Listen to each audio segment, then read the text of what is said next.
Ser humano.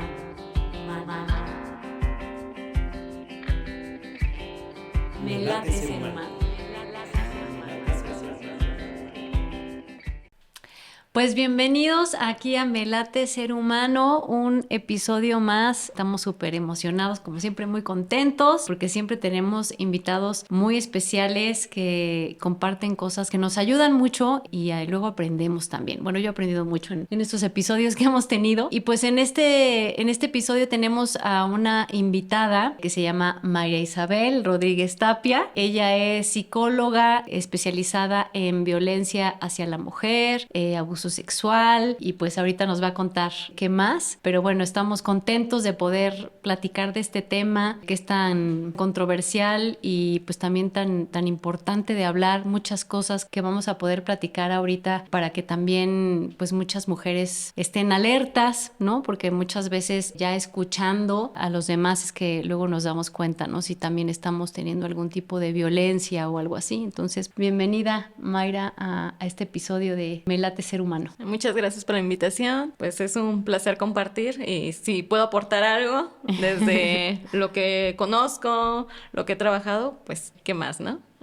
Nos contaste, ¿no? Que estudiaste psicología primero, ¿no? Primero estudié pero psicología. ¿por qué tuviste como este llamado a estudiar psicología? Mira, la verdad es que todo el mundo, o la mayoría de los psicólogos, psicólogas, cuando entramos a las carreras nos hacen esa pregunta, ¿por qué eliges psicología? Y todo el mundo dice, o la mayoría, el argumento, ¿no? Para ayudar a las personas. En el tramo terminas reconociendo que era para ayudarte a ti, para obtener herramientas que en su momento pues no las tienes, y creo que eso me llevó justamente a estudiar psicología. Ya ahora sí, siéndolo consciente, fue por muchas facetas de mi vida que estaba pasando y que pues la psicología me dio un auge muy grande para sobrellevarlas. Oye, Mayra, y una pregunta. Digo, obviamente estudias psicología, te empiezas a especializar en estos temas, pero ¿hubo algo en particular que nos quieras compartir de por qué te empezaste a orientar a este tema de violencia hacia la mujer, pero sobre todo en estas cuestiones que son bastante duras? Me llevó la vida, pero como siendo ya desde la parte consciente, no trabajamos los temas por sí o porque sí, sino también los trabajamos o tienen mucho que ver la área donde nos desempeñamos por la parte de nuestras historias. Las personas que trabajamos con violencia, pues algo nos refleja dentro de nuestras historias, dentro de nuestra vivencia, el trabajar con violencia. Las personas que abordan las partes de abuso sexual, las partes de violaciones, es más, hasta la parte laboral, si lo queremos ver así, nos van reflejando una parte importante de nuestra historia. Y pues viéndolo desde una vivencia y desde un ambiente familiar, mi familia es tradicional, como supongo que la mayoría de las familias mexicanas, totalmente en el patriarcado. Lo que dice papá se hace.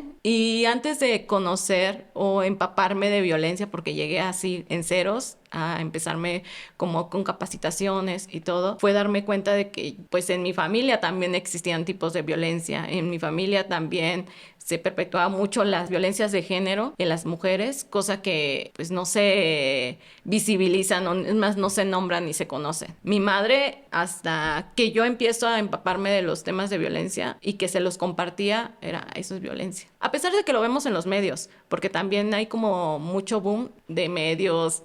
Diría un amigo, crecí con casos de la vida real, lo que callamos las mujeres y todos esos programas que vienen a salir al aire, que están al alcance del público mexicano o de la población mexicana. Pero dices, eso pasa en la televisión, o sea, no me va a pasar a mí, no le va a pasar a alguien cercano a mí, lo vemos como muy alejado. Y cuando te empiezas, o en mi caso, me empiezo a empapar como de temas de violencia de género, de tipos de violencia, de cómo actúan las personas ante situaciones de violencia, pues es como también una confrontación de, sí, o sea, yo también vivo violencia, mi familia también vive violencia y las mujeres a mi alrededor viven algún tipo de violencia, porque violencia pues es un tema bien enorme. O sea, si hablamos, por ejemplo, de tipos de violencia, hablamos como en las formas en las cuales la violencia se empieza a visibilizar, ¿no? Que es la violencia física, la violencia psicológica, la violencia económica, la violencia patriarcal, la violencia que ahorita se viene como más visible, la violencia vicaria, que mucha gente no ubica, que es la violencia vicaria, o hasta en el medio de las instituciones es ¿qué es violencia vicaria? O ¿qué es violencia patrimonial? Y dices, violencia patrimonial es desde que te avientan y te tiran tu celular, que te lo rompen, que se meten con tu patrimonio, con cosas tuyas, ya hablamos de violencia. Y pues anteriormente era de, no, pues se me cayó, o lo aventó, y ¿qué queda? Pues recogerlo, como minimizar que estás viviendo violencia. Fue un arranque. Exacto. Y la violencia vicaria, para mucha gente que no sabe qué es. La violencia vicaria es esta coacción que se da por uno de los progenitores hacia los menores para hacer daño a la otra persona, a la otra pareja o expareja. Por ejemplo, la manipulación que se tiene en los menores de tu mamá no te quiere, y entonces cuando va a ver a mamá es, pues tú ni siquiera me quieres, entonces me voy con papá. O de, pues ve, tu papá no te está dando dinero, cuando eso no lo tendría que saber a lo mejor la parte, niño, claro. Las infancias, sino pues sí, no tenemos dinero, y tratarlo como temas o lenguajes de infancias, más no de adultos, porque es una raya bien delgada la forma en cómo comunicamos a las infancias, a cómo le comunicamos a los adultos. Y no se trata de ocultar información ni maquillarla, pero sí trabajar la parte del lenguaje, que es tan importante en el tema de la violencia, porque es una línea súper delgada en el que yo te puedo estar violentando y ni me doy cuenta, como papá o como mamá. Todo para hacerle daño a la otra persona, todo como utilizar a los menores para dañar al otro o a la otra persona. Esa es la violencia vicaria, que se da en la actualidad como mucho, con los divorcios, con las separaciones. No, muchísimo. Ponen muchísimo. en medio a las infancias. Los niños, sí. Sí, no, y es terrible porque pues así es como comienzan los traumas, ¿no? En los niños, con estas infancias que les ponen a los niños un peso, la verdad que no tienen por qué traer, ¿no? Imagínate, eres un niño y que estén poniéndote como de intermediario, ¿no? Entre los adultos, pues es algo muy fuerte. Y lo que me da gusto es que pues ya se esté visibilizando, porque sí tienes razón, antes ni quien dijera nada, ¿no? Pues así es y ya. El tipo de violencia que más reconocemos o se reconoce en las personas es la física, porque esa sí te deja una marca, porque esa sí te deja una huella visible. Te golpeaste o te golpearon, o como te golpeaste, porque es como cuando no visibilizas como que la violencia, tratas de ocultarla, ¿no? Entonces, me pegué, me tropecé, pero es algo físico, o sea, al final de cuentas es algo físico. La violencia patrimonial pues es que como él me lo había comprado o me lo había regalado, pues no era mío. Y no, o sea, ya te pertenecía, ya era algo tuyo. La parte económica es este control que se tiene de la otra persona en la cuestión del dinero. Te doy tanto, pero te lo voy dosificando y te voy contabilizando. Había, por ejemplo, en los casos que yo manejaba con las mujeres, pues es que le tenía que desglosar en qué me había gastado lo que me había dado. Y así se había comprado una paleta o un dulce, le tengo que decir en qué me lo gasté, porque pues no es mío. Entonces, imaginemos la ropa que tú dices, pues yo me puedo comprar mi ropa, acá le tengo que pedir que si me da dinero para poder acceder a esas cuestiones, ¿no? A la ropa. Y pues hablamos de una violencia económica. Y totalmente cierto.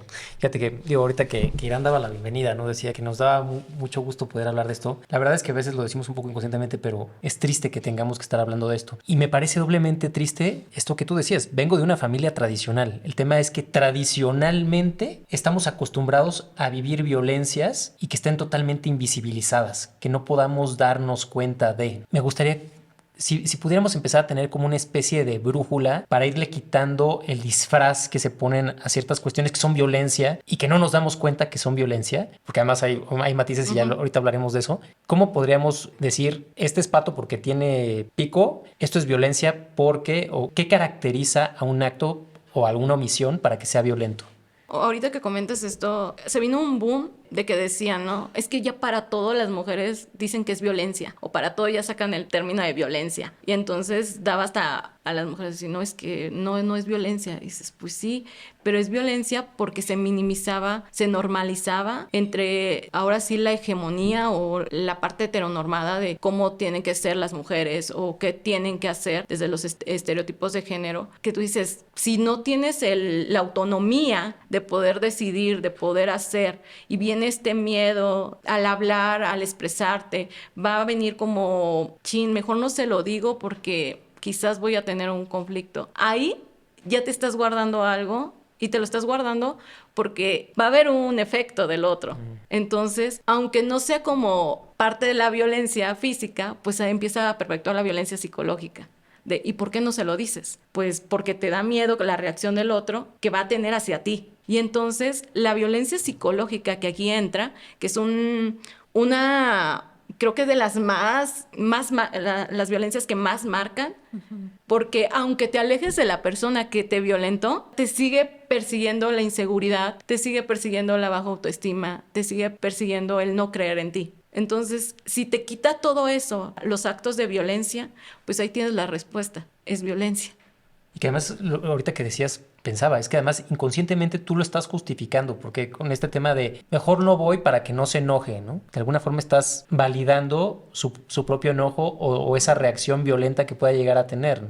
Es como darle ese poder y que de alguna forma queda justificado. O sea, yo pienso en generaciones, ya ni siquiera digo de mi abuela, o sea, incluso hasta la generación de mi madre, que no se vaya a enojar el esposo y no voy a decir esto, no voy a hacer esto, o no me voy a vestir de tal manera por este miedo a estas reacciones que pueden tener y que, insisto, se veían hasta justificadas, ¿no? Es más, hasta yo estaba pensando cuando estábamos planteando el tema, que yo soy abogado, de formación o de deformación, soy abogado, y más o menos en el 2003 empezó a cambiar esta idea del débito conyugal, ¿no? De que, pues, como tú eres mujer y tú estás casada, tienes la obligación de ciertas cuestiones sexuales, ¿no? Había jueces que cuando llegaba una mujer que formaba parte de un matrimonio, jurídicamente hablando, a denunciar un abuso sexual o una violación, decían, no, pues es que aquí no hay ni abuso sexual ni violación. ¿Por qué? Porque hay matrimonio, es parte del débito conyugal, ¿no? Póngase de acuerdo con su esposo, ¿no?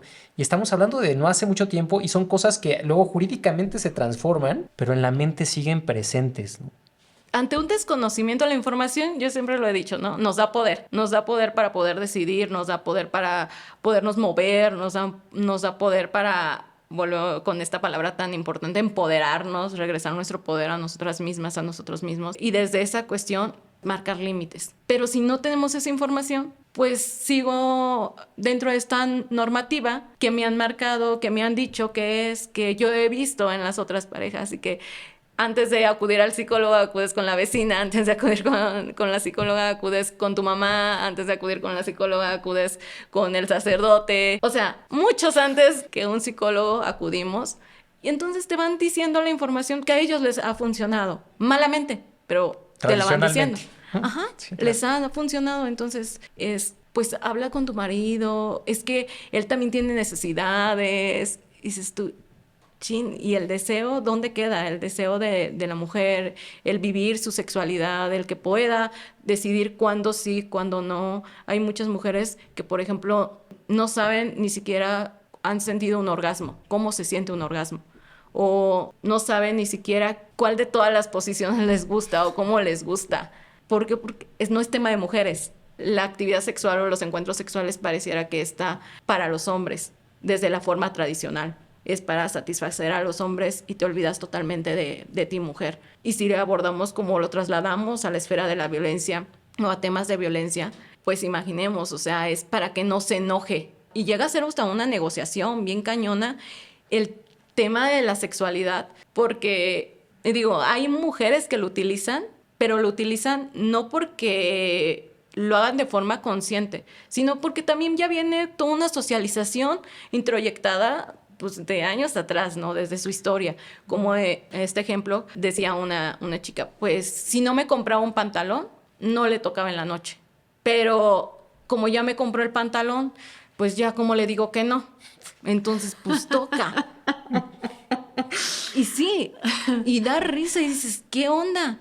O sea, y lo disfrutas, pues no, o sea, lo tendría que disfrutar y pues sí. Porque entonces volvemos al punto, una línea bien delgada en la parte de la violencia, porque puede brincar hasta abuso sexual, pero ahí estás ya metiendo el consentimiento, entonces ya no entra, aunque lo estás negociando con la parte económica.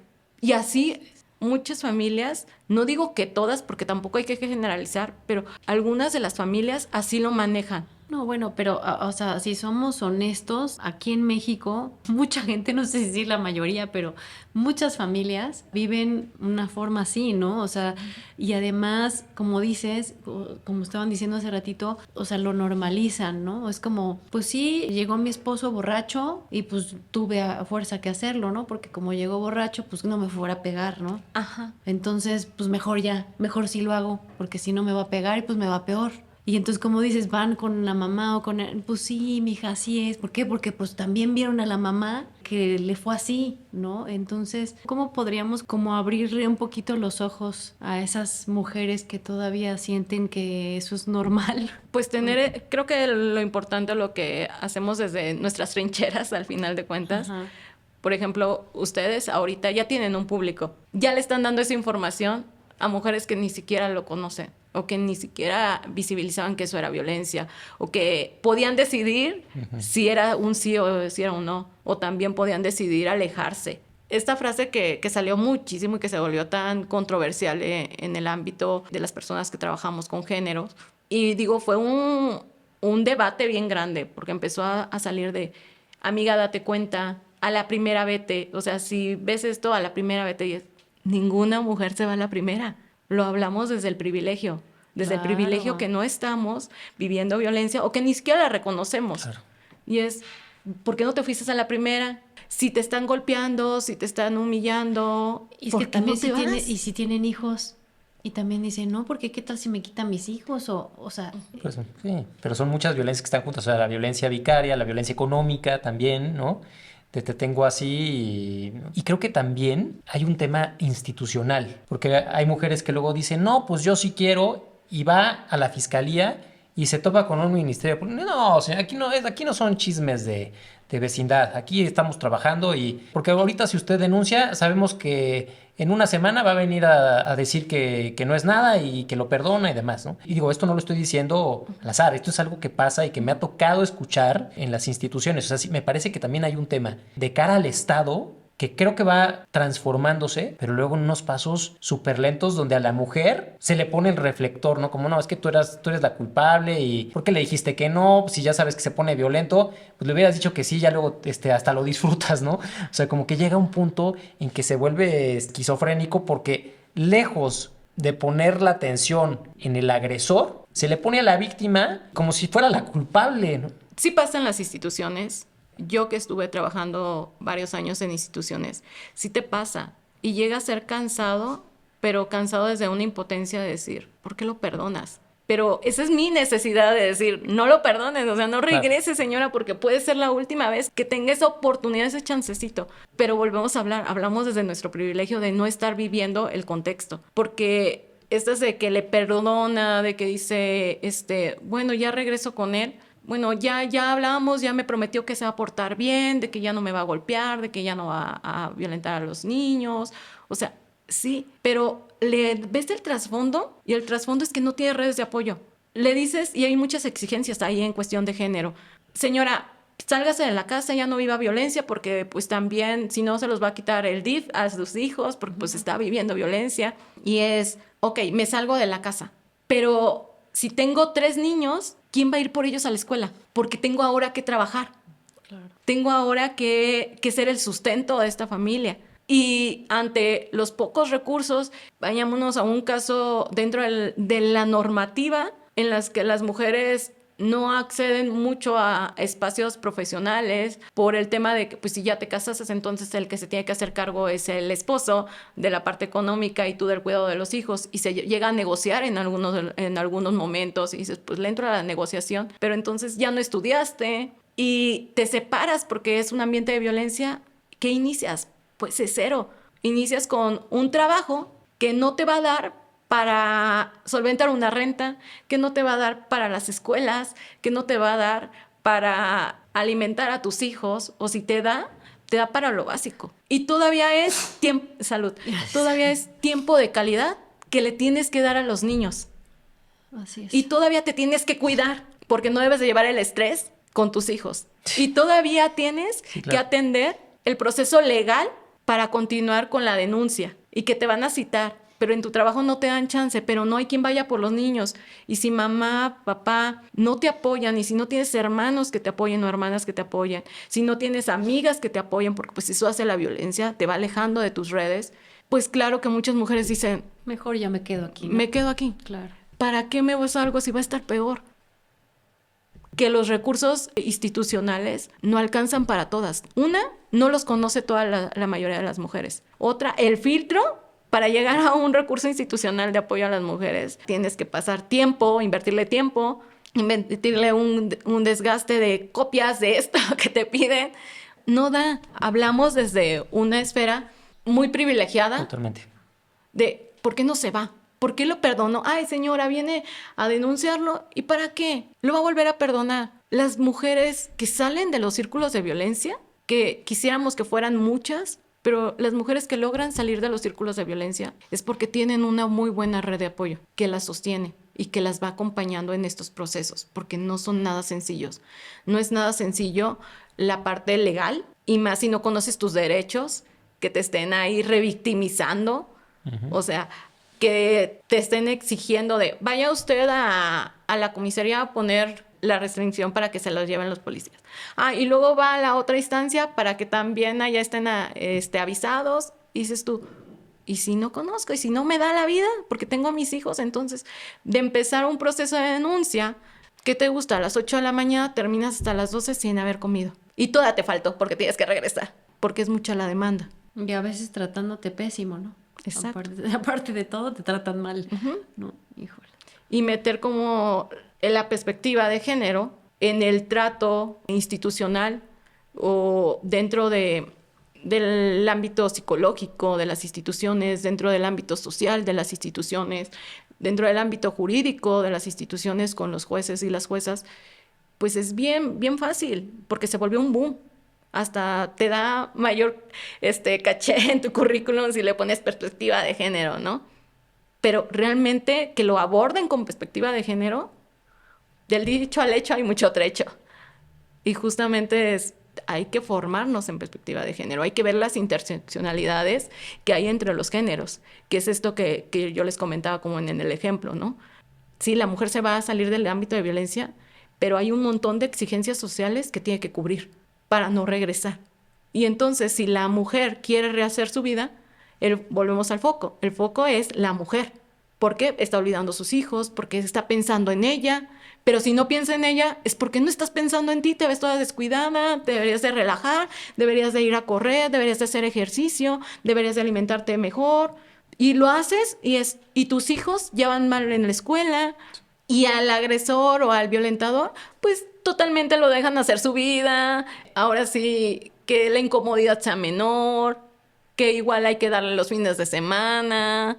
Y si no los recoge, entonces tú tienes que estar aventándote o lidiando con los discursos que le vas a decir a tus peques de por qué no vino papá, de salvar hasta la imagen paternal, te voy a hacerte cargo de la imagen paternal, de cómo va a paternar este sujeto. ¿Por qué? Porque pues no llegó. Entonces son dobles chambas.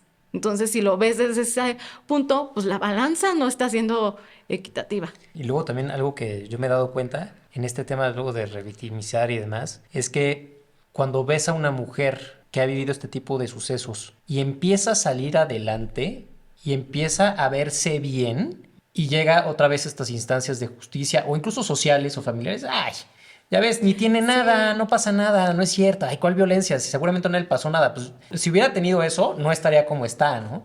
Y entonces si eres víctima, tienes que ser víctima toda tu vida, porque si no, nada más te hiciste la loca y es más, hasta te aprovechaste de este pobre hombre que era realmente un santo, ¿no? Pero lo más triste es que en muchas ocasiones, en esta violencia que va aumentando, cuando ponemos la atención, es hasta que se mueren, ¿no? Hasta que las matan. Entonces a veces pareciera que es como una especie de túnel sin salida, ¿no? ¿Cuál es la salida? Y ni aún así de muertas, hablamos de la cuestión de feminicidios, te vuelves un número más, desgraciadamente. Eres el momento cuando se hace mediático y que se logra hacer mediático para que se haga justicia, pero ¿cuántos no se hacen mediáticos y son invisibles? Y son números más y nadie los recuerda. O se hace un debate, ¿no? Para decir, dejen de decirles feminicidios, son homicidios. Entonces, lejos como de decir, oigan, está pasando algo, nos vamos por la tangente, ¿no? De empezar a atacar, se entiende como, no, es que esta es una narrativa que nos está amenazando. Es absurdo, ¿no? Es esquizofrénico hasta un punto, ¿no? Ante la falta de conocimiento y de información, es que podemos criticar de, no, las cuestiones de feminicidios, que no son feminicidios. Métete a ondear. ¿Qué es un feminicidio? ¿Por qué se catalogan como feminicidios? Porque no es lo mismo que a lo mejor a ti te maten que a una mujer la maten. No es lo mismo el miedo que vas a sentir que tú salgas a la calle a que una mujer salga a la calle. Es diferente. Tú dices, chin, voy a tener que cuidar la cartera. O decía en algún momento un amigo, no manches, me quedé dormido en la calle y amanecí sin cartera, sin celular. Y yo, wow, qué privilegio. Qué privilegio. O sea, y no es por minimizar, no. Porque pues al final de cuentas es una violencia que te quiten tu cartera, es una violencia que te quiten, te despojen de tu teléfono. Pero digo, qué privilegio porque pues está entero. Él sí se puede dar ese lujo. Las mujeres no. Las mujeres no nos podemos dar el lujo de quedarte dormida en la calle, ebria, porque lo que menos te va a preocupar es que te desaparezcan tu dinero. Y entonces llegan estos discursos de, pero pues estaba borracha. Pero estaba alcoholizada. ¿Y cómo se le ocurrió quedarse sentada ahí y luego vistiendo de esa manera? Y dices tú, pero un hombre sí lo puede hacer. Pero, no, tú no. Tú como mujer no tienes esos privilegios. Y desde ahí vemos las desigualdades de género.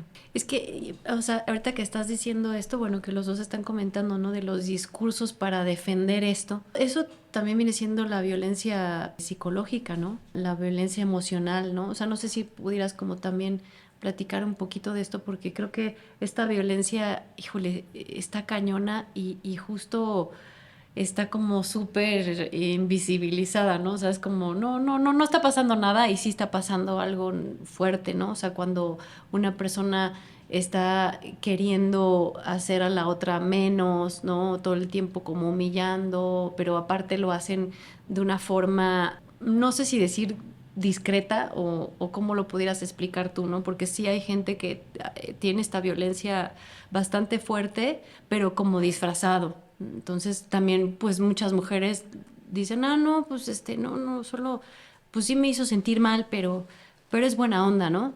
Pero es que como lo dijo riéndose o como lo dijo bromeando, Ajá. pues estaba bromeando. ¿Y a ti te gustó? No, pues no. Yo lo traslado mucho como el cuerpo es bien sabio.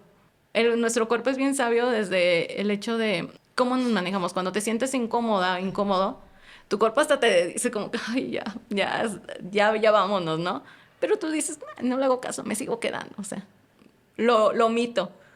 Lo mismo sucede con la parte de la violencia. Se va sintiendo en la parte corporal de, ay, ya no me agradó cómo me lo dijo, no me agradó cómo me trató. Pero bueno, o sea, ya al final de cuentas me sirvió agua. Entonces, pues es un buen hombre. O él me dice que me quiere mucho, ¿no? O él me dice que me quiere mucho. O dentro de estos círculos de la violencia, que son muy desquiciantes, porque viene como la luna de miel, todo está bien padre y demás. Luego viene como el enojo, como se molesta de algo, o sea, están todo bien y de pronto la comida tenía muy pocas sales. Vuelves a empezar con lo mismo, esto es una porquería. Y dices, no, ahorita, chin, es que ¿por qué no le puse sal? Bueno, ya, voy a tratar. Ay, ¿quieres una tortillita? Te caliento una tortillita. A ver, dámela. Bueno, ya se calmó, ya se tranquilizó. Pero ya hubo una molestia. Y después vuelve a pasar o en otra situación, ya similar, a lo mejor en la noche, y dices, ay, oye, mañana voy a salir. ¿Y a dónde vas a ir? Tú siempre haces lo que quieres. Y ahí viene a lo mejor, ¿por qué? Porque pues traía ya el enojo, acá ya lo desenfrena, y a lo mejor ahí viene ya la parte de un golpe. Dices, chin, o sea, es que yo lo provoqué porque él estaba bien, yo lo provoqué. Aparte de todo, te echan la culpa. Exactamente, dices tú, chin, yo lo provoqué, no, ¿para qué lo decía? Yo tengo la culpa. Y después ya en la mañana siguiente se duerme y ya el otro está como si nada. Ay, ¿qué te parece si vamos al cine? Y tú dices, ¿qué onda? Si no pasó nada. O sea, traigo el ojo morado, pero ya está bien, ya me está tratando bien. Pero si menciono algo, se va a volver a enojar. No, mejor ya se lo dejo. Aunque a ti te incomode traer el ojo morado, aunque a ti te haya dolido y se haga fracturado y se haga roto algo interno, voy a provocar otra vez esta cuestión. Y aparte, yo estoy mal, ¿no? O sea, estoy mal yo porque yo lo hice enojar y por mi culpa se puso así. ¿Sí?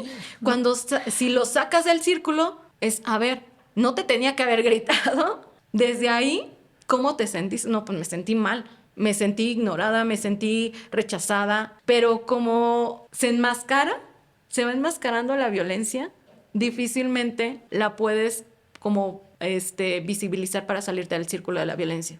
Claro. Le podemos dar miles de vueltas al círculo de la violencia y eso es una realidad. porque no alcanzas a dimensionar que estás en un círculo de violencia, porque dices tú, es que me trata bien. Y nos venden el discurso desde las partes de televisión y la cuestión hollywoodense de, pues si te trata bien, entonces es el indicado, nada más no lo hagas enojar, como esta onda del príncipe, ¿no?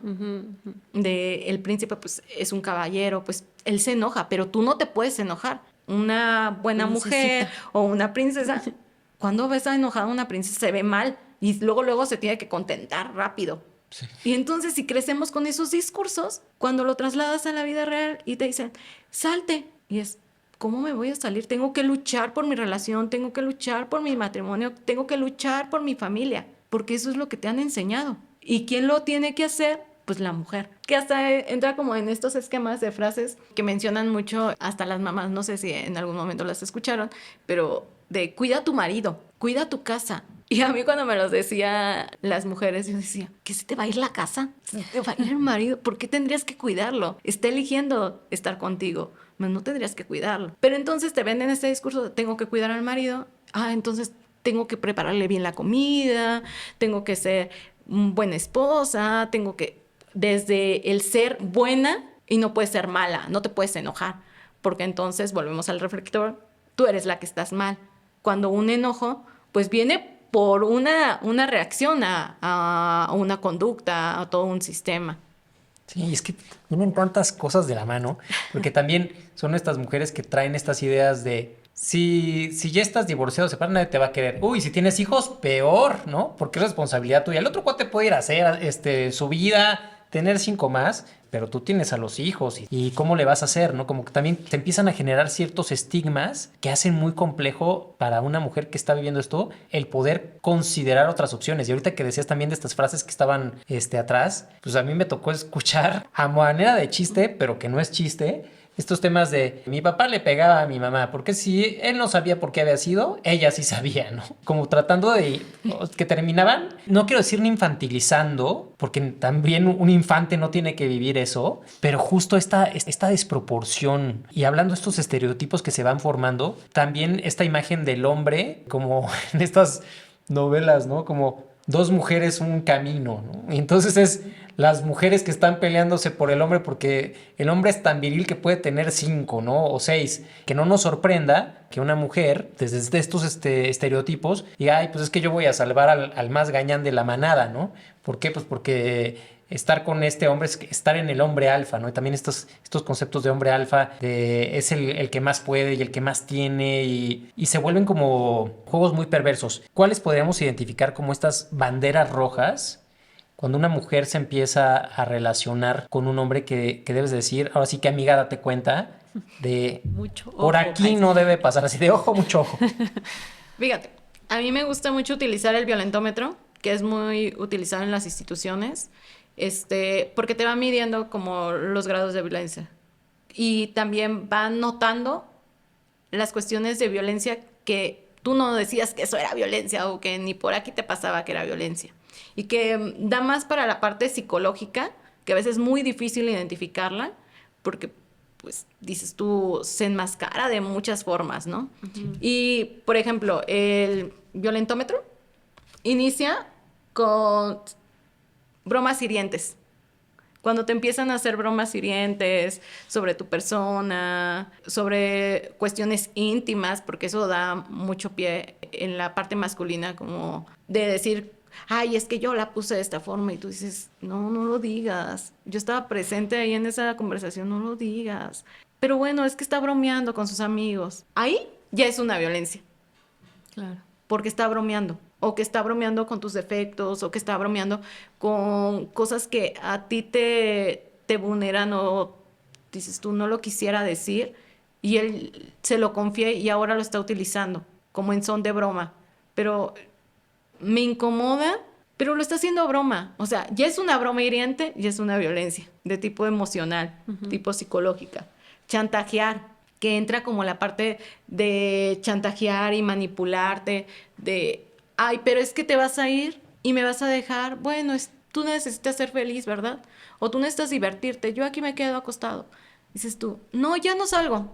está bien, vamos a ver una película juntos. Y ya le cancelas a las amigas. ¿Por qué? Para no dejarlo solo. Y estás cortando tus redes de apoyo. O cuando te dicen, pero yo estaba tranquilo, tú viste que yo estaba tranquilo y tú empezaste luego a atacarme. Desde ahí ya es como esta cuestión de chantajearte, ¿no? Como de tú tienes la culpa, pero está bien, yo tomo esta posición. Y es, chin, no, está bien, no lo voy a hacer. O tienes razón, ya voy a controlarme, porque hay que controlarnos todavía.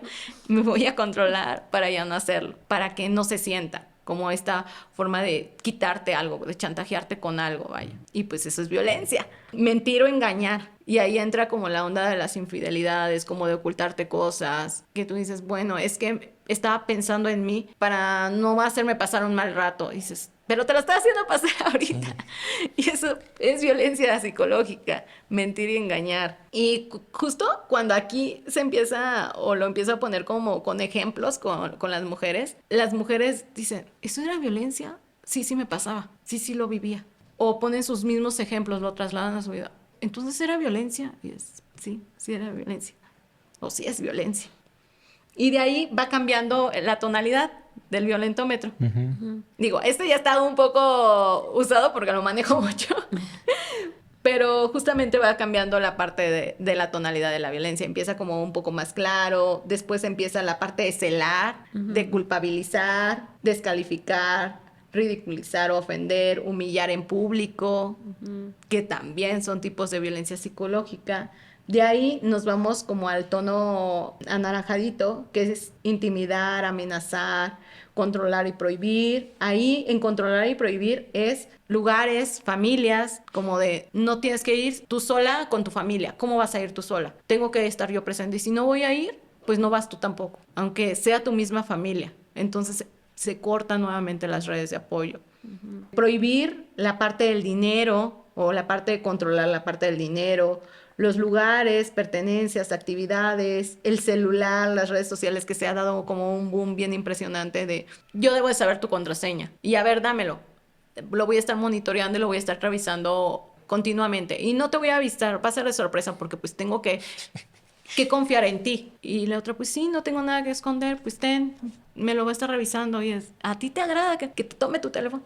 Pues no, pero no oculto nada. No es de que ocultes o no ocultes, es que es tu privacidad y debes de tenerla. No todo tiene que saber nuestra pareja. Siempre debemos de reservar, decía un maestro, debemos de estar reservando como para estar dando también de que, ay, pues le voy a compartir ahora esto nuevo a mi pareja, como innovando la parte de la relación. Que si hay acuerdos, también son válidos los acuerdos, pero que sean acuerdos. Y que sean acuerdos totalmente lineales de, ok, yo puedo agarrar tu teléfono y tú puedes agarrar el mío y no tenemos tema. Ah, ok, pero no es con el afán de controlar, sino hasta el hecho de decir, ¿sabes qué? Me estoy bañando, está sonando tu teléfono. Contesta. Eso ya es muy diferente al que te metas a bañar y entonces yo aprovecho para revisar tu teléfono. Claro, sí. Que es la parte de la confianza que le damos a la pareja. Por eso te digo, o les digo, es una línea bien delgada. Cuando hay acuerdos y son acuerdos de que ambas partes lo están decidiendo así vivirlo, ok, adelante. Pero cuando uno lo está imponiendo, ahí ya no es un acuerdo, ya es una imposición y hablamos de violencia. En ese sentido. Después viene destruir objetos personales, hablamos de celulares, computadoras, de que se enojó y por el arranque aventó todo. O rompió las fotos de la boda porque estaba enojado. Ahí vamos a justificar nuevamente, es que estaba enojado, cuando pues es un acto de violencia, pero se minimiza, porque como son poco trascendentales, pareciera a los ojos de las demás personas, si no nos enseñaron que esto era violencia, entonces pues lo pasamos, lo dejamos pasar. Y después viene el manosear, aunque sea tu pareja, pero si a ti no te está gustando cómo te está tocando o que te den nalgadas en público, volvemos al punto, o sea, ya es una forma de violencia, de abuso, porque debe de haber acuerdos de, oye, ¿te puedo nalguear? Sí, yo no tengo ningún tema de que lo hagas en público. Ok, ahí es un acuerdo. Está siendo consensuado, está siendo acordado. Pero si yo lo hago a pesar de que te moleste, pues ahí ya estoy cruzando esa línea bien delgada. Y que puede cambiar con el tiempo también, ¿no? Porque sí. No porque hace 10 días yo te he dicho que sí, no quiere decir que ahorita también, ¿no? Es que justo esos son los acuerdos. Los acuerdos no son inamovibles. Cuando hablamos de acuerdos, los acuerdos los podemos mover de acuerdo, otra vez a la redundancia, a cómo estemos en el momento. Y nos podemos volver a sentar, ¿sabes qué? Ayer me funcionaba este acuerdo, ahorita ya no me funciona. ¿Cómo le hacemos? Pero ahí hablamos de comunicación, hablamos de otro estilo de relaciones más saludables que se deberían de tener. Pero sí, un acuerdo se puede mover hasta si lo hicimos en la mañana, ya no me está funcionando a mí en la noche, lo movemos y lo ajustamos. Sí se puede mover. No tiene que ser, ay, es ley. No, es que tú me dijiste que así lo íbamos a dejar y yo te pregunté. Volvemos al tema, imposición. Es como esta cuestión de consensuar y no consensuar. Después viene ya un tono como entre rojo y luego más rojo y luego se va al morado, que es las caricias agresivas, el golpear jugando, el te pellizco y dices, ay, es que me pellizcaba, pero estábamos jugando, pero ya lo hacía con dolo, o sea, el pellizcar, arañar, empujar, jalonear, acá ya hablamos como más de la violencia física, las cachetadas, patear, encerrar, aislar, ya cuando en las instituciones o allá en Jalisco, de donde creo que aprendí más la parte de la violencia o la puse más en práctica que en Guanajuato. Yo soy del estado de Guanajuato, porque acá la manejan justamente hasta por código violeta o la semaforización como rojo ya es severo. O sea, y la semaforización de morado pues ya está atentando a que la mujer puede que ya no regrese. Si acude contigo y la dejas ir en morado, ya es una responsabilidad también de la persona que está atendiendo, porque pues tú sí conoces los índices de violencia o sí conoces la semaforización que las personas a lo mejor no. Entonces aquí ya es llegar al morado, que acuda una mujer a una institución, es para un refugio o es para buscarle un hogar en transición para que ya esté a salvo, ya no puede regresar o buscar una red de apoyo segura, porque puede que si la dejas ir, ya no regrese o ya no pueda salir o eso era su oportunidad y ya valió, porque amenazar con objetos de armas, amenazar de muerte, forzar a una relación sexual, abuso sexual, violar, mutilar y la última es asesinar. Oye, Mayra, ahorita que estabas, me acordé, ¿no? Que nos comentaste que tú estuviste trabajando en un refugio, ¿cierto? Sí. Ahí en Guadalajara. No, el ¿En dónde refugio fue? estuve trabajando en Guanajuato, En capital. Guanajuato, ok. Y ya después la vida me llevó a Jalisco. Ok, ¿cuánto tiempo estuviste trabajando en ese refugio? Y si nos podrías como contar un poquito tu experiencia ahí. Me imagino que debe haber como un patrón repetitivo, ¿no? De las mujeres que llegaban a este refugio. ¿Cuál era? ¿O hay algún tipo como de similitud en las mujeres que llegaban al refugio? Pues las mujeres que están en refugios es porque ya no pueden regresar a casa, porque Ajá. si regresan a casa se mueren. O sea, esa es la cuestión de los refugios.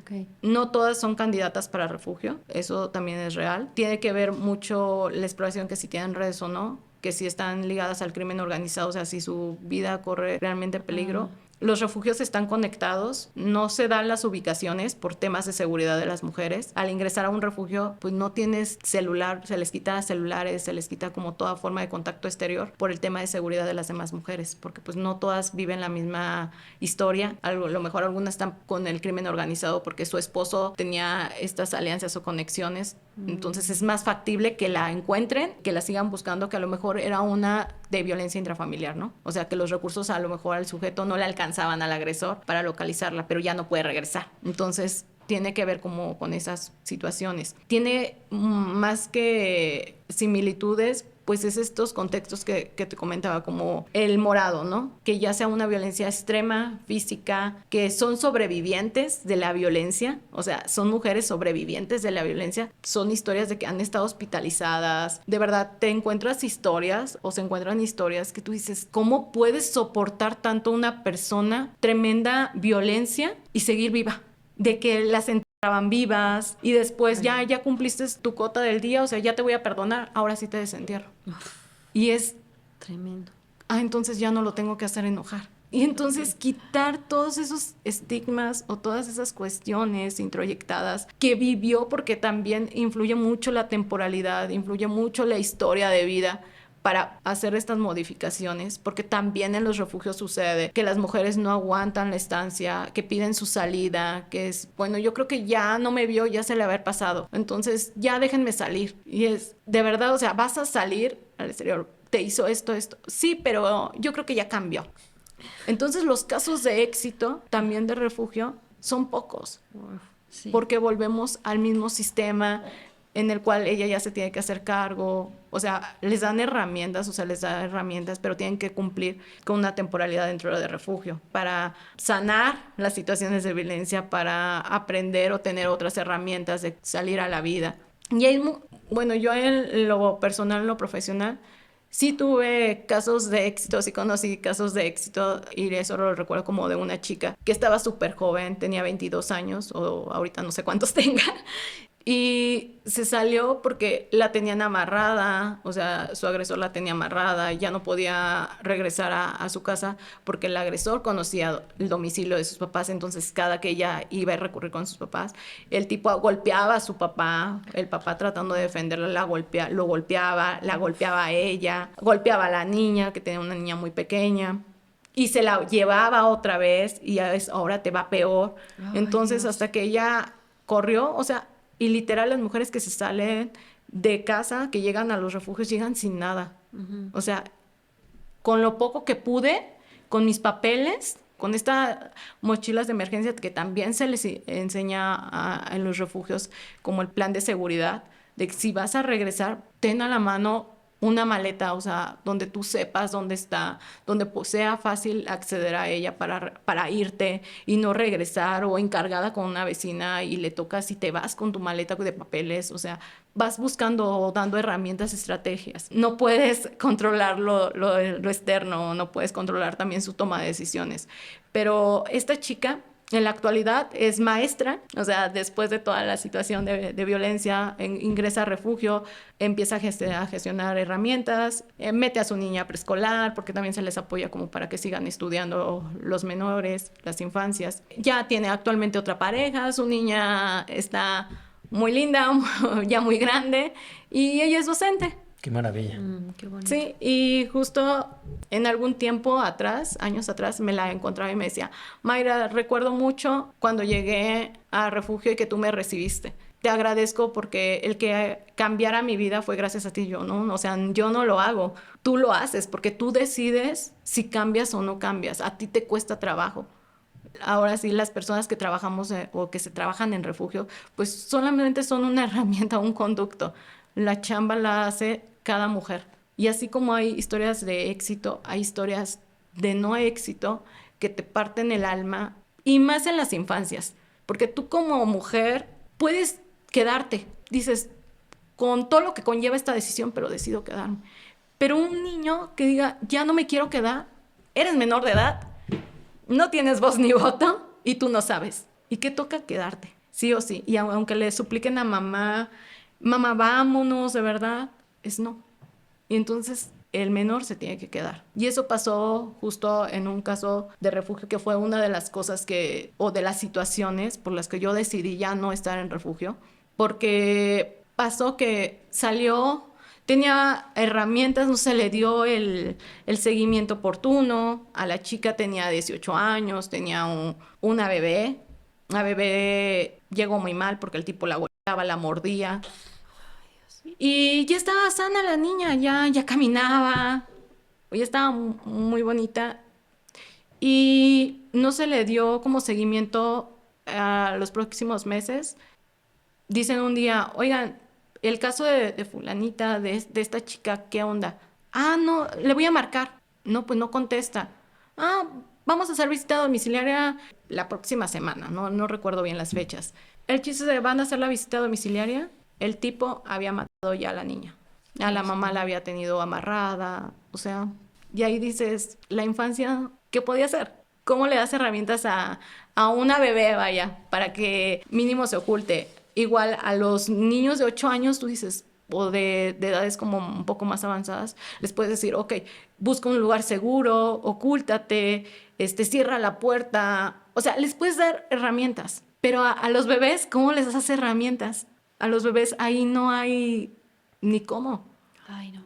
Entonces son historias muy fuertes que ahí fue cuando dije, con infancias no es mi área, no me quiero seguir abordando el tema de las infancias porque hay muchas limitantes. Oye, por ejemplo, en esas casas de refugio, ¿trabajan en conjunto con, no sé, con la policía, con para que en estos casos, por ejemplo, ¿no? Que se dieron cuenta, si les hablan a ellos, hacen algo, agarran al agresor o no? Mira, hay un equipo que en refugios vas a encontrar abogados, vas a encontrar trabajadores sociales, enfermeros, enfermeras, psicólogas. La parte de abogados, pues buscan la parte de las medidas de protección, el seguimiento de lo legal, o sea, es el enlace, ahora sí, toda la cuestión legal. Pero otro tema es la falta de recursos. Hubo un boom hace tiempo, como un impacto muy grande, de que a los refugios no les estaban dando los apoyos. O sea, no les estaban dando los recursos monetarios para poderse sostener, porque muchos son asociaciones civiles que trabajan a lo mejor de un recurso de gobierno federal que hasta que caiga. Y la violencia no se detiene, la violencia no es como de, vamos a salir de vacaciones y pues no va a caer el recurso. Entonces, como no va a caer el recurso, pues ahorita no pueden ingresar al refugio, entonces no se violenten tanto. Pues, no. O sea, si vemos la cuestión de alianzas de recursos, o sea, vuelve a suceder limitantes. Porque para trasladarte hasta donde está la mujer, la usuaria, que a lo mejor tú estás en Guanajuato y ella vive hasta otro municipio y son 3 horas de camino, o sea, son 3 horas de camino que tú te vas a chutar, que tú como trabajadora te vas a chutar. Y eso no ven, es ¿por qué no le dieron seguimiento? Si dieran las herramientas, si dieran los recursos, pues claro que nos encantaría también arropar a todas las mujeres, pero no da. Y es ahí cuando es triste, pero el sistema les falla a las mujeres. De que, bueno, primero decir, hablando del violentómetro y del acosómetro, que también es otro documento que nos traes, lo vamos a compartir en nuestra red social para que la gente lo vea, para que lo lea, para que lo socialice, para que lo comparta. Que de hecho me llamó la atención porque creo que la quinta línea decía ley del hielo, no hablar, si no me equivoco. Ignorar la ley del hielo. Y la ley del hielo, ¿no? Me generaba pues una reflexión porque hasta luego en estas cosas que te aparecen en redes sociales de aprende a conquistar mujeres, creo que esa es como la primera que te enseñan, ¿no? Haz la ley del hielo y para que no se sienta tan especial. Pero bueno, entonces vamos a socializar este tema del violentómetro, pero escuchándote y además reconociendo pues la labor que hiciste, que haces y de toda la gente que también está en esos refugios y que me imagino lo duro y lo desgarrador que debe ser, porque cuando ves estas realidades, tú contando, yo tenía ganas de llorar o todavía no se me quitan. Imagino que el vivirlo en el día a día debe ser pues muy duro, entonces también reconocer pues la gente que está haciendo un esfuerzo para sostener eso, que igual un poquito más adelante si nos puedes compartir cómo lo has ido abordando tú, pero me gustaría saber qué podemos hacer nosotros, qué puede hacer la gente que nos esté escuchando, que siente la misma impotencia en dos vertientes. En la primera es cuando yo estoy siendo consciente de que una persona con la que tengo contacto está en una situación de violencia, que a lo mejor ya está en el rojo o ya está en el morado y que tú vas y le dices, oye, hace esto, etcétera, etcétera, y que te dice, pues gracias, pero no gracias, ¿no? Si hay algo que se puede hacer o simplemente seguir bajando la información. Y la otra es cómo podemos apoyar a que esta ausencia de recursos, que a lo mejor nunca va a llegar del Estado, o sea, cómo podemos canalizar recursos, apoyar desde la sociedad civil para que tengamos estructuras más fuertes justamente para soportar a todo este universo de personas que necesitan apoyo y que a lo mejor pues, no tienen los medios para acceder a estas herramientas. Vamos por partes. De pronto fueron muchas. Perdón. Muchas preguntas. Perdón. Muchas preguntas juntas. Sí, Es que por mí me aventaría 4 horas. Es que sí, increíble lo que estás diciendo. Primero que nada, no es decirle qué hacer, porque entonces entramos otra vez al ámbito de violencia. Yo te digo qué hacer, yo sé qué hacer y tú no sabes. Sí, claro. Y no, te puedo dar información y tú decides qué hacer, pero ya te doy información que a lo mejor no tenías. Uh-huh. Ser red de una mujer o de una persona que vive de violencia es muy desgastante y muy pesado, y es la realidad. Pero el saber que estás ahí y que puede ser esa opción viable es suficiente. De no te voy a resolver, no te voy a sacar a fuerzas de esa situación de violencia, aunque quisiese. No, es en el momento que tú lo decidas, aquí voy a estar. Y saber que ahí vas a estar. Y con lo que ella te diga que necesita, ahí ya estás haciendo un montón. Pensaba un poco como cuando venía a la entrevista, pensaba, no voy a ventanear a mi familia, no voy a ventanear a mi familia, no voy a sacar a mi familia, no la voy a ventanear porque luego me vayan a linchar, ¿no? Me van a desheredar y todas estas situaciones. Yo Ponía pensaba lo como, mismo, ¿eh? ponía como un poco como en este hincapié de las mujeres de mi familia que viven violencia y que entra la parte de Mayra de, chin, es que trabajo con violencia y tú estás viviendo violencia, o hasta con mi misma madre de, yo trabajo con violencia y tú vives violencia, es que salte, te pongo una casa a renta, o sea, yo te mantengo y es, no, porque vuelvo a hacer lo mismo que se hace en el torno de la violencia. Es, sigo ahí con lo que necesites, hasta donde yo también puedo, pero te sigo apoyando. Y eso marca la diferencia, porque si el momento en el que yo decida salir del círculo de la violencia o de la violencia, ya es diferente decir, tengo a alguien que sí me va a sostener o me va a acompañar y que no me va a juzgar, sino es, vamos a tu ritmo, a tu paso, más no a mi ritmo, a mi paso que es de, pues ya salte de la violencia, ya es esto, no. Y eso es una forma de estar ahí con las personas que viven violencia, poderle dar la información para que decida, que eso es algo que te quita la violencia, el poder decidir. Ujú. Y darles o poderles aportar nuevamente la parte de la decisión de, ¿puedes tú decidir? Yo no te voy a imponer, puedes tú decidir, mira, te doy toda esta parte de información, hay esta institución, te acompaño, te llevo, si lo necesitas, tú me avisas, es diferente. A de, vámonos ahorita, agarra tus cosas, déjame, te hago la maleta y te tienes que salir, porque entonces estás haciendo lo mismo que el agresor, estás quitándole la parte de la decisión, estás haciéndolo a tu manera, como lo que tú necesitas. Claro, porque es como también la desesperación de querer ayudar, ¿no? Que tenemos todos eso de repente. Pero Mm. en este ayudar, incapacitamos a la otra persona. Y el incapacitar es, tú no puedes y yo sí puedo. Tú no sabes y yo sí sé. Y eso es violencia. Entonces, la realidad es que es una línea bien delgada, bien delgada. ¿Qué hacemos con estas situaciones? Pues ser, ahora sí, desde nuestras trincheras hasta donde podemos y estar ahí. No desde discursos, ahora sí, de tienes que hacer esto, sino un poco de yo hago lo que tú me vayas indicando a tus tiempos. Como profesionistas o personas que trabajamos con violencia, tenemos que estar en una revisión bien constante, también con terapeuta. O sea, los psicólogos también vamos a terapia, trabajadores sociales, o sea, todas las personas que trabajan con violencia tendrían que estar en procesos terapéuticos.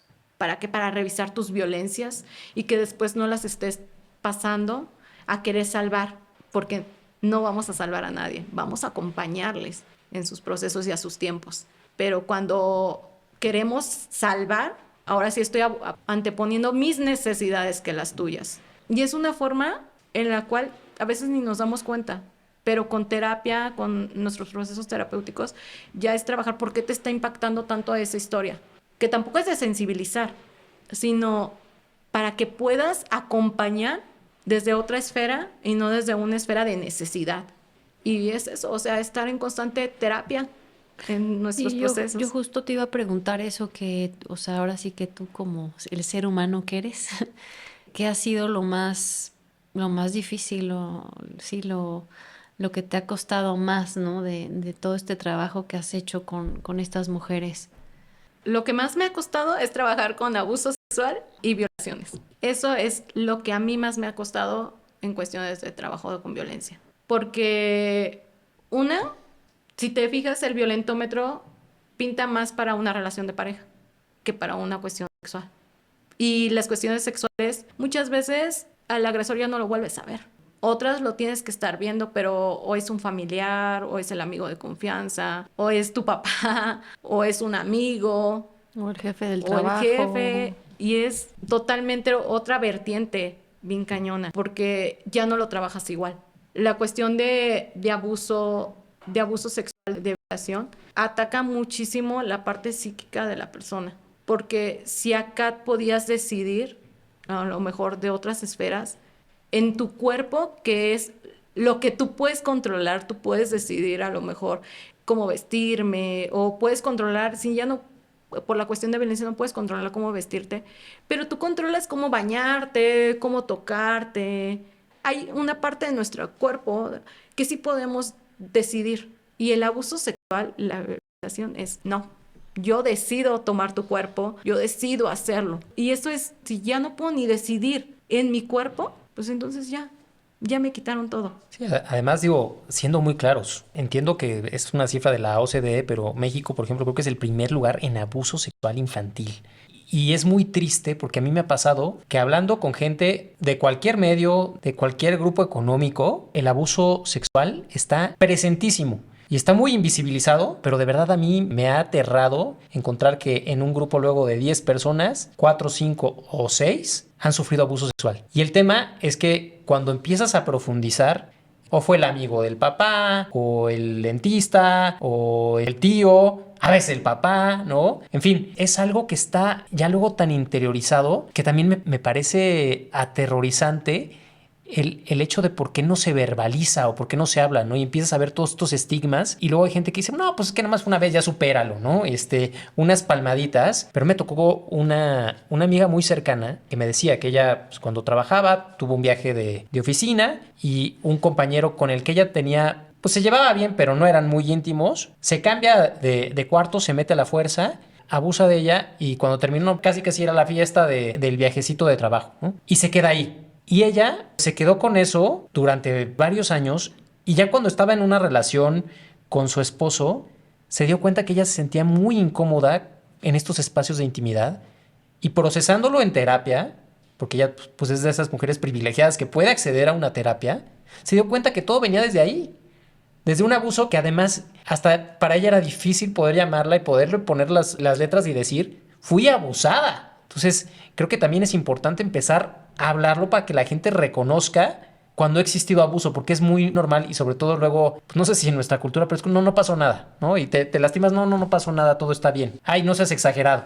Cuando definitivamente pues es una cuestión que es muy, muy común y que sin duda alguna tenemos que ponerle el ojo, ¿no?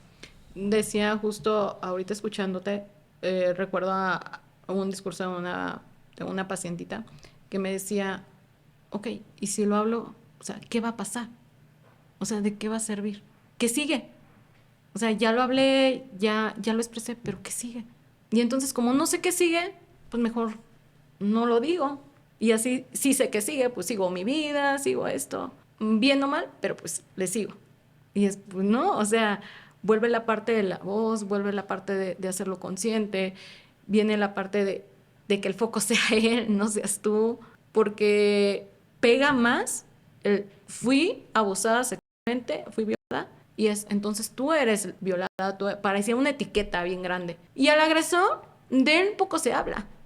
A él poco lo mencionan como, ay, el agresor sexual. O sea, pocos hombres son de verdad como etiquetados como agresores sexuales.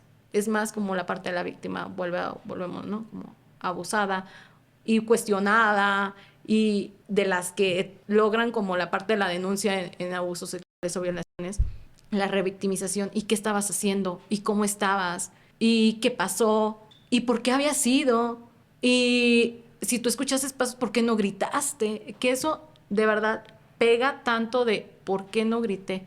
¿Por qué no hice nada? Pero todo tiene que ver con una historia, todo... Con miedo, ¿no? Sí, y si a ti te enseñan desde tu historia, desde tu vivencia, que no tienes que incomodar, que tú como mujer no tienes que incomodar al otro, dices, si grito, papá se va a despertar. Y si este tipo me está diciendo todavía, tus papás se van a molestar contigo.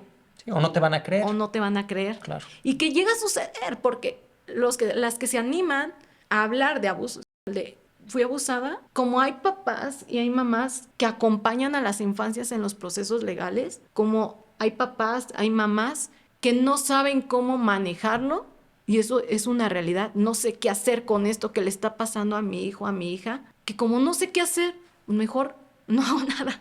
Y olvídalo. Pero volvemos al punto, falta de herramientas, falta de información.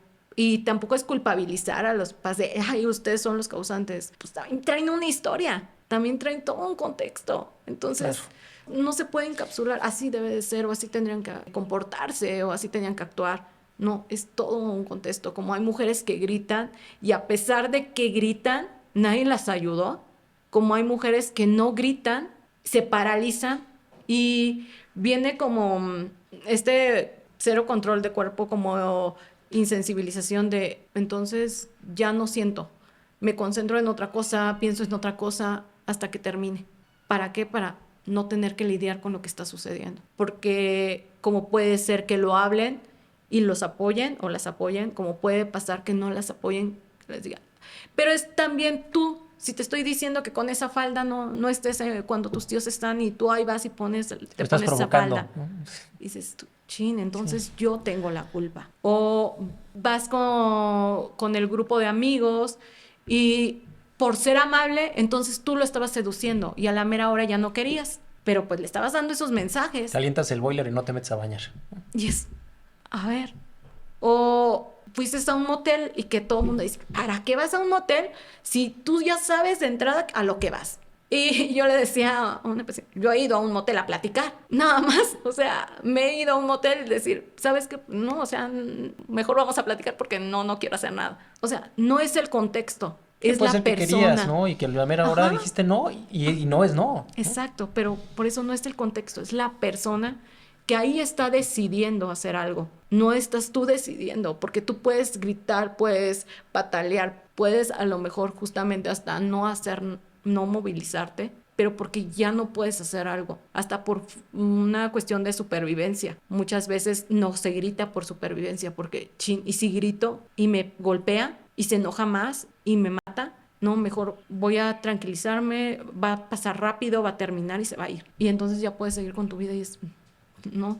Oye, Mayra, ahorita que estás diciendo y que, bueno, regresándome tantitito, que estabas diciendo que a veces que son abusadas sexualmente, pues como que ya dicen, bueno, ya suelto esto y mejor pienso en otra cosa y ya está, ¿no? Y ya va a acabar. Y luego, ¿será que se quedan con esa insensibilidad mucho tiempo y por eso se tardan en poder hablarlo? Porque ves que hay muchas mujeres que se tardan mucho tiempo para poder expresar o decirle siquiera a alguien como creo que abusaron de mí. Creo que tiene más que ver como desde tu historia, desde la parte de la historia, porque puede que tú digas, no digo nada, como aparentar, mejor aparento que no está sucediendo nada.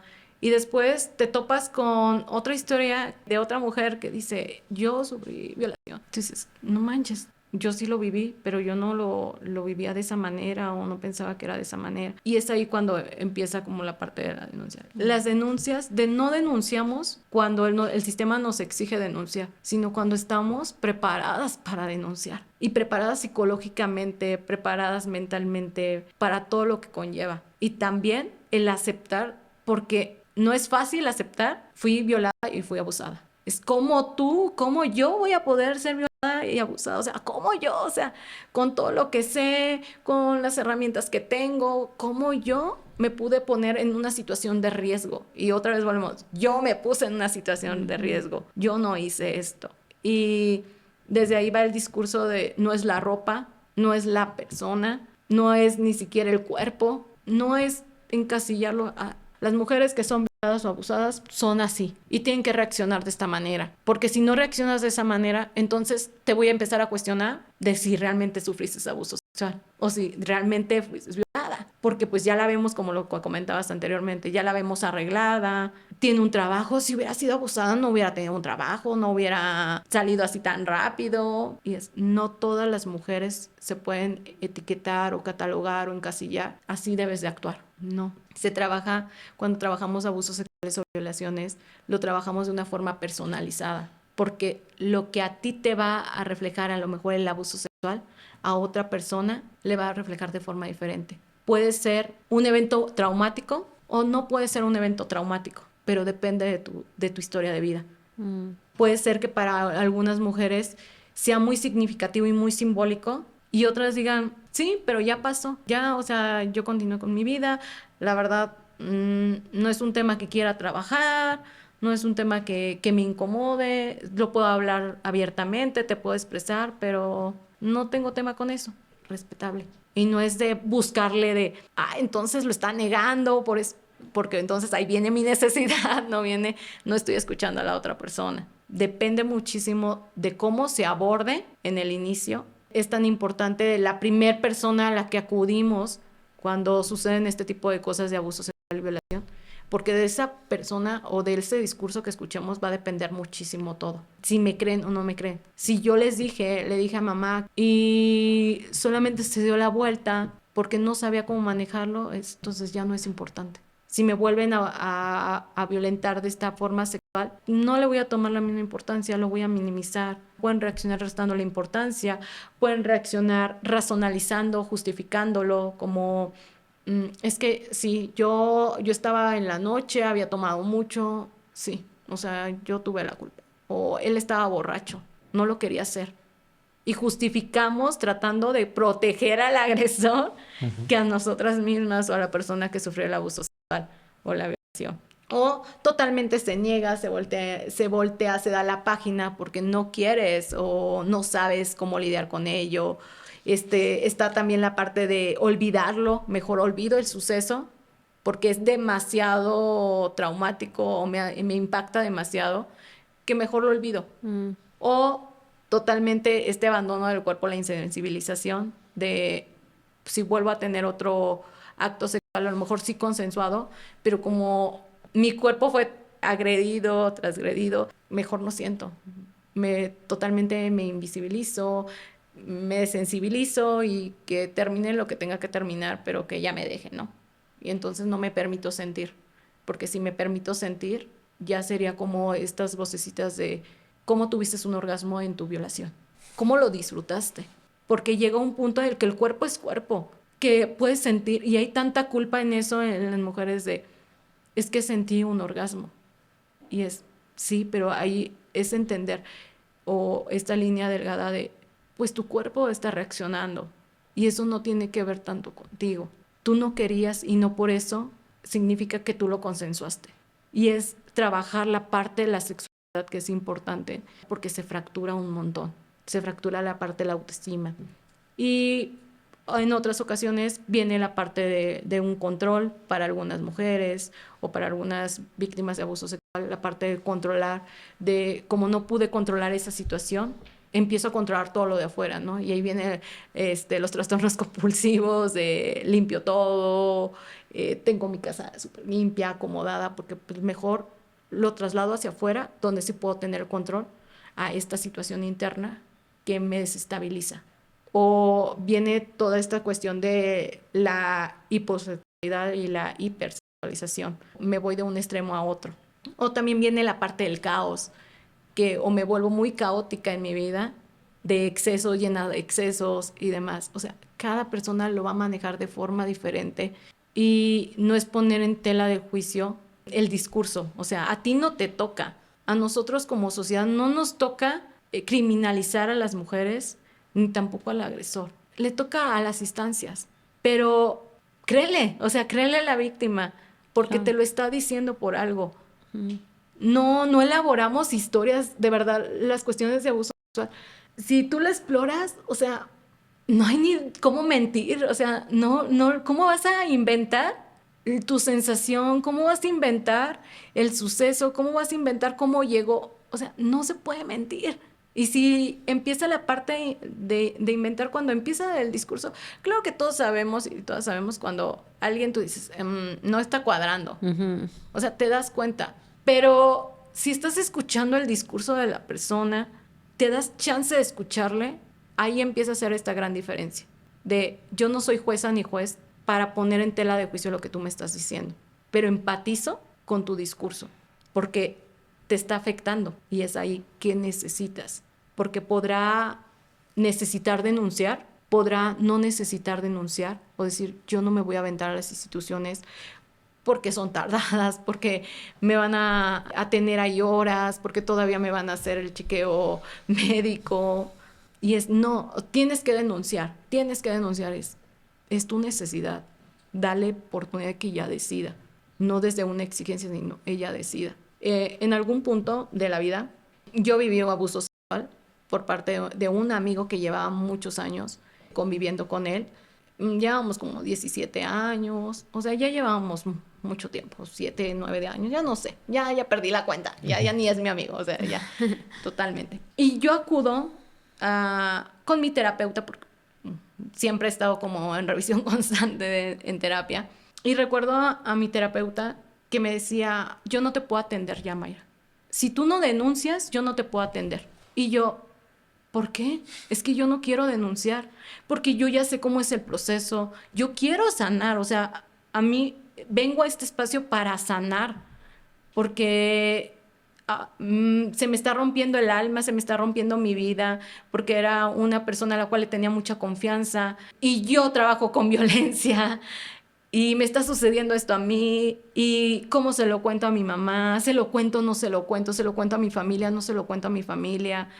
Y la terapeuta solamente me dijo eso, es que ni siquiera sé cómo nombrarlo, Mayra.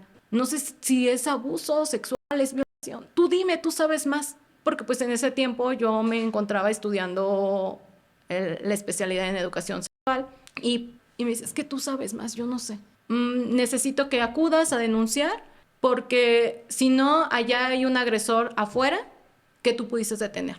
Y si abusa de otra persona, pues es tu responsabilidad. Yo dije, no manches, ¿qué onda con mi terapeuta? O sea, ahora tengo el duelo de mi amigo, que ya no es mi amigo, ahora tengo el duelo de mi terapeuta.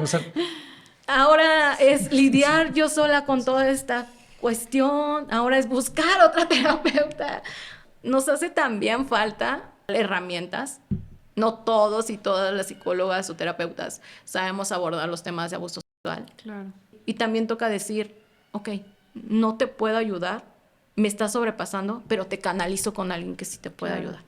Te recomiendo, o sea, no te dejo sola. Y no te vuelvo a decir, es tu responsabilidad meter a esa persona a la cárcel. Si no la metes, si abusa de otra persona, es tu responsabilidad, es tu culpa. Y dices, chin, ahora es mi culpa. Sí, claro. Entonces, es todo un tema bien grande, la verdad, el abuso sexual y las violencias que tú dices, ¿qué onda?